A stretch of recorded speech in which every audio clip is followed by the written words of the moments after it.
इस पूरे वर्ल्ड में कितने लोग अफेक्टेड हैं लाइफस्टाइल डिजीजेस से, और कितने लोगों की डेथ्स होती हैं लाइफस्टाइल डिजीजेस की वजह से।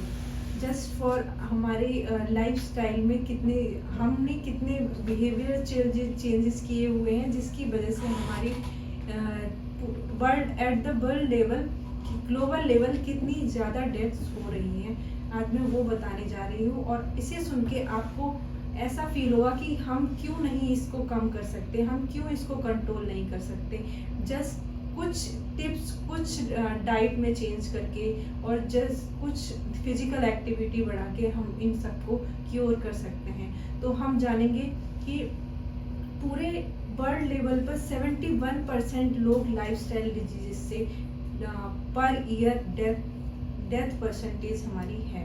और जब हम आते हैं सीवीडी डिजीज़ पर, तो सीवीडी डिजीज से हमारे पूरे वर्ल्ड लेवल पर 17.9 मिलियन पीपल डेथ होते हैं पर ईयर। और जब हम आते हैं डायबिटीज़ पर, तो diabetes 1.6 million people per year deaths होते हैं डायबिटीज़ से।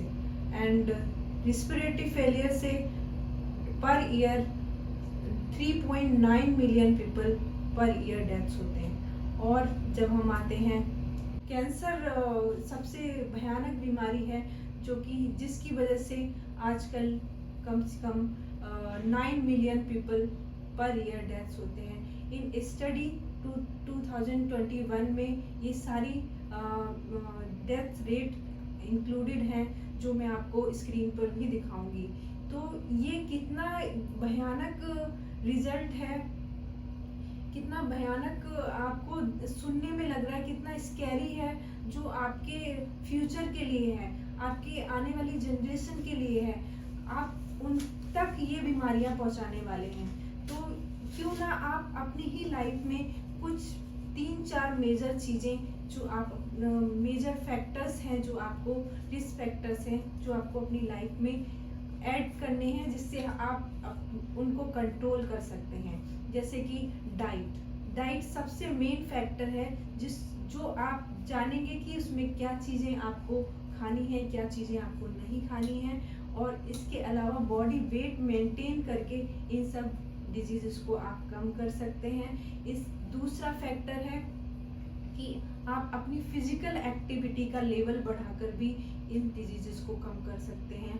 इसके अलावा आप सन एक्सपोजर आजकल हमारा बहुत कम हो गया है, जिसकी वजह से भी बहुत सारी डिजीज़ हमारी बढ़ती जा रही हैं।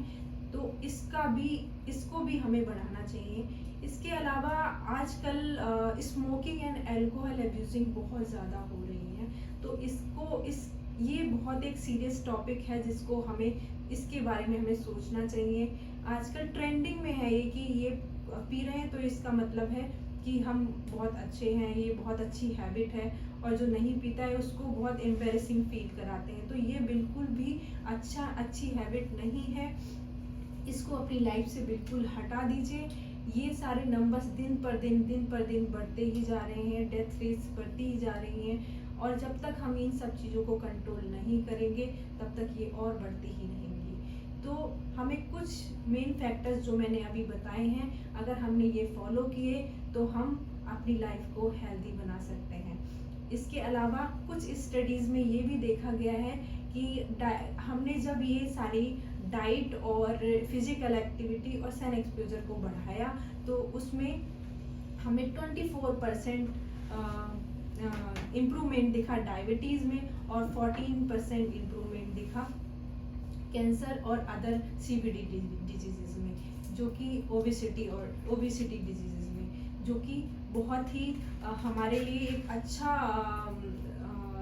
एक वे है, जो आगे की नेक्स्ट जो जनरेशन है, जो अभी अर्ली स्टेज में, जो प्री मैच्योर स्टेज में जो लोग डेथ्स हो रहे हैं, उनके लिए कि हम ये दिखाएं कि इतना अगर आप डाइट और अपना फिजिकल एक्टिविटी और वेट मेंटेन करेंगे, जिसकी वजह से आप इन सारी चीज़ों से बच सकते हैं, और अपनी आगे की फैमिली में अपने बच्चों को भी इन सब चीज़ों से बचा सकते हैं।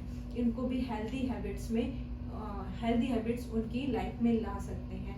तो मेरा कहने का ये पूरा स्लाइड दिखाने का यही मतलब था कि आप जानें कि ये हमारे लिए कितना हार्मफुल है, कितना मतलब भयानक हमारे आगे वाले जनरेशन के लिए इसे कंट्रोल करना बहुत ज़रूरी है।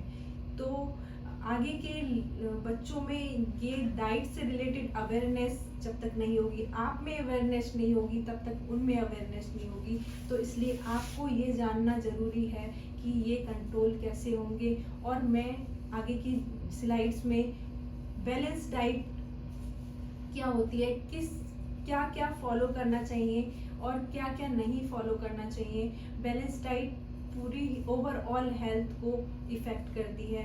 अगर आप बैलेंस डाइट नहीं लेते हैं तो उसकी वजह से भी बहुत सारी न्यूट्रिशन डेफिशिएंसी होती है। कुछ लोग अपनी वेट मैनेजमेंट के लिए फास्टिंग रखते हैं, बहुत सारे अनहेल्दी हैबिट्स